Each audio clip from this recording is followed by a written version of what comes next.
Hello students, this is an assessment worksheet number 4 of class 10th for the subject English. Students, जैसा कि आप जानते हैं assessment worksheet का मतलब है कि ये आपका क्लास टेस्ट है जिसके आपको मार्क्स दिए जाएंगे और सभी स्टूडेंट्स के लिए करना कंपलसरी है, तो सभी बच्चों को इसे करना है।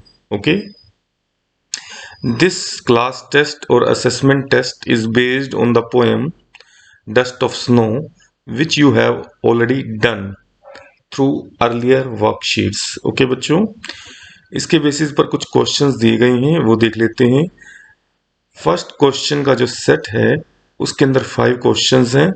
Okay, which means which is of 1 mark each. It means पहले सेट के 5 मार्क्स हैं और टोटल मार्क्स इस असेसमेंट वर्कशीट के 20 हैं।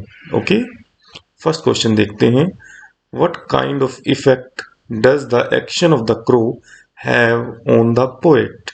पोएट पर क्रो अर्थात जो के एक्शन का कौन सा एक्शन, जो वो पेड़ की डाल या डाली हेमलॉक ट्री की जो हिला देता है उसका क्या प्रभाव पड़ता है। वो साधारण सा एक एक्शन है लेकिन उसका कुछ प्रभाव पड़ता है पोएट पर। वो क्या है? पॉजिटिव सकारात्मक, नेगेटिव नकारात्मक, एनोइंग या इरिटेटिंग चिढ़ाने वाला या तंग करने वाला, कैसा प्रभाव पड़ता है? आपको ऑप्शन करेक्ट ऑप्शन आपको चूज करना है। सेकंड देख लेते हैं। Where do you think is the poet seated. आपके अनुसार पोएट कहाँ पर बैठा है? पेड़ के समीप, वृक्ष के समीप, वृक्ष के पीछे, वृक्ष के नीचे या फिर बर्फ पर। ओके बच्चों, आगे बढ़ते हैं क्वेश्चन नंबर 3 की ओर। Which one of the following quotes describes the effect of the dust of snow on the poet. इन 4 ऑप्शंस में से कौन सा ऐसा कोट है या सेंटेंस है जो डिस्क्राइब करता है डस्ट ऑफ स्नो के प्रभाव को जो पोएट पर पड़ता है। ओके बच्चों, इन चारों में से आपको छांटना है। ओके, आप ध्यान से पढ़ेंगे तो जरूर पता लगा लेंगे। क्वेश्चन नंबर 4 देखते हैं। The mood off the poet changes from. Poet का मूड बदल जाता है, किससे क्या हो जाता है? अर्थात बर्फ के कण गिरने से पहले जो मूड होता है और उसके बाद जो मूड होता है, क्या चेंज आता है? A, from good to bad, अच्छे से बुरा हो जाता है, या फिर B, from bad to good, या फिर बुरे से अच्छा हो जाता है, फ्रॉम फनी टू सीरियस, हंसी मजाक से गंभीर हो जाता है, फ्रॉम सीरियस टू फनी, या गंभीर से हंसी पूर्ण या मजाकिया पूर्ण हो जाता है। क्वेश्चन नंबर 5 देखते हैं। Tick the option in which the word rude has been used correctly. इन 4 ऑप्शन में से आपको रूड वर्ड जो है यूज किया गया पोएम में, जो करेक्टली जिस संदर्भ में यूज किया गया है उसको, उस ऑप्शन को आपको छांटना है। अ पर्सन, ए देखते हैं। A person who is dishonest is rude.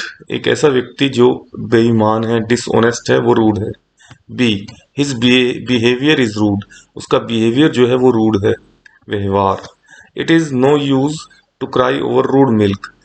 Rude milk पर चिल्लाने का या रोने का कोई फायदा नहीं है। D, I rude the day I met him.